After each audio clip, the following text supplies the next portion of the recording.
thing of an announcement to make.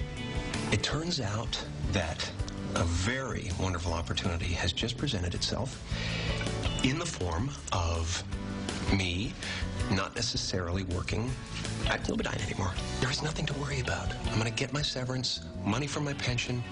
We're fine. I am a winner. It's the classic case. When Jim Carrey's character loses his job in the movie Dick and Jane, he pumps himself up by blowing up that all-too-reliable male ego. Welcome back to Studio 5. Here's the truth of it. We all have an ego, right? Yeah. Men just seem to have a little more of it. Is that what you're saying? Possibly than others. So how do you deal with the male ego? Well, someone who knows all about ego. Studio 5 relationship coach Matt Townsend. That's rude. Well, I meant it with love. Okay, I did. well, I take it with rudeness. Ego is not necessarily a bad thing, Ego, right? good. Good, okay. Think of it. If we didn't have an ego, why would we fight stupid points and ever let you win? If we didn't have the ego's a big deal. And by the way, we all have it, because if I made fun of your knick-knack paddywhacks and all those things you make on this show, if I made fun of them, you'd kill me. Oh. Your ego would, not you. The hypothetical watcher, viewer. So how do you define ego? Ego is this sense of who we are. See, men, it's a really weird deal. Whenever men are living, we're living trying to make sure that the sense of who we are is always in place. We want to, like he's trying to say, I didn't get fired, I got another opportunity to be an even bigger winner somewhere else and make money some other way. We want to not lose place, not lose status, not lose position, not lose hierarchy. It's a constant battle with the male, and I honestly believe here's why. If I'm supposed to go be your protector and your provider, I need to have some ego, because that thing's a cheetah and it could rip me to shreds. And my ego says, no, it's just pretty and it's flashy, but you can handle it. And my ego gets me to go do stuff that my intellect would say, no way. People die doing this. But my ego says, you know what, try it. What's going to hurt us? It's like the typical thing when you're a teenager and your friends dare you to do something, and you can't have your ego be bruised, and so you end up doing stupid things. That's exactly just to save your ego. And it's like, we'll fight over semantics with our wife because, no, you don't say it that way. You say it this way, and you say it this way. And I was on radio the other day, and we were like talking about how you say Ashton Kutcher's name. Is it Kutcher or Kucher? And the ego starts, no, I'm pretty sure it's Kutcher. So we start to battle about it. So that's why I think we get into fights about stupid stuff. But the ego doesn't have to be our enemy. It really doesn't. And I get that. The same thing that we'll sometimes roll our eyes about, you know, with your husbands or the guys in your life, is the same thing you appreciate about them when they step up to the plate. But there are days when you want to roll your eyes. You want to just, So how do you deal? How do you deal? So here's the 5 keys. There's 5 keys we're going to talk about. Now, but remember, the ego is important, and it's always there. Okay, so here's the 5 keys to dealing with the male ego. Ladies, you've got to learn this, because this doesn't go away. And you can keep trying to say something, but our egos are always going to, you're going to have to go around the ego, okay? So the first key is this. You've got to see the male ego as your friend, not your foe. Now, guess where I learned this lesson? As about a 14-year-old boy, when my neighbor friend, who has a goat, needed to have the goat milked when he went on vacation. Oh, no. And to me, the goat and the male ego are very parallel. Don't be offended, any men out there. But this goat, at first, my friend was like, look, they don't like to be milked, and they need to be milked. And you just can't let them win. So, which was easy. It's easy to milk a goat when the owner's there and everyone that knows how to do it is there. Well, they all left for Flaming Gorge, and I was left with the goat. Okay. And I had all day. You're a 14-year-old And I had to milk him like 2 or 3 times, I think, that day. So the first time, I'm like, head on. This goat is my enemy, and I chased him all morning.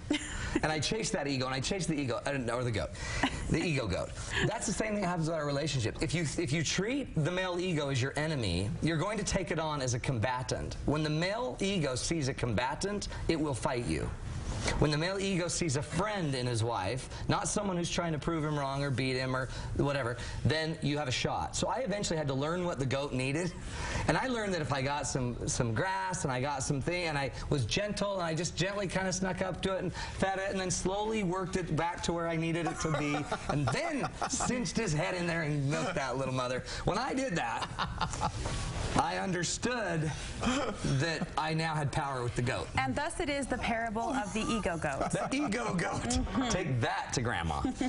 That's powerful. But see, the man's the same way. If you want to take the man straight on and you want to have a fight about semantics, bring it on. Because we got nothing to lose here.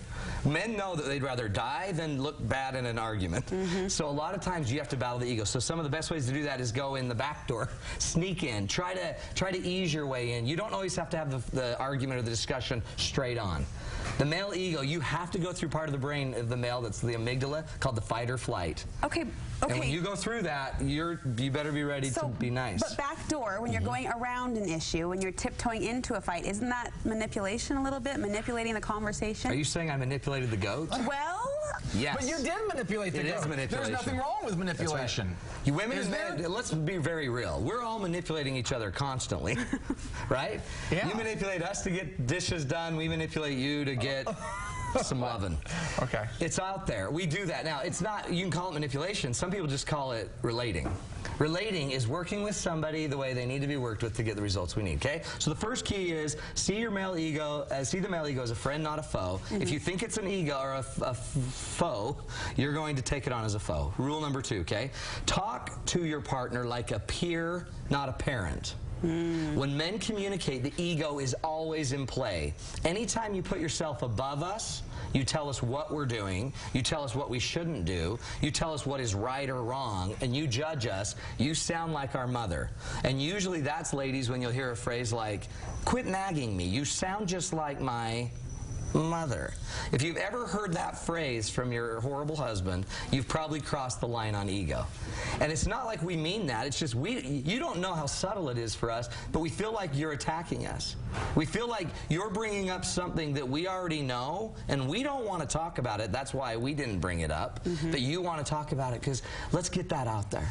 We need that out there to talk about it. And it just reminds us of a weird hierarchy. Okay. Last woman to have a hierarchy on us was the mother. Don't be my parent, be my peer. And so most women probably don't want to be the mother-in-law. No, by the way, you want to bring the issue up for a reason. Not in any offensive way. Yeah, exactly. We don't. Third rule, right? Don't interrogate and stop leading the witness. One way that ladies try to get men to talk, it's a universal way to get people to talk, is we do what? How do you get someone to talk? You ask them a question. You ask them a simple question. Because when you ask a question, they're going to start giving you answers, apparently. What's wrong with questions? Well, questions sometimes don't come at the right time. Sometimes a question is kind of a leading question. Like, didn't you know that you don't load the dishwasher that way? Which isn't a question, which is purely like a judgmental kind of thing. And then I would say, Your Honor, I object.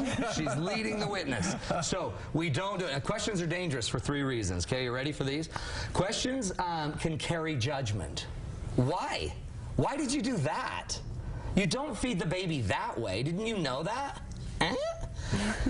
Anytime you're inflecting, there's judgment. Okay. So in order to make a question, you usually have to go, why? When? Where? Anyway, that's just, I like to have fun with that.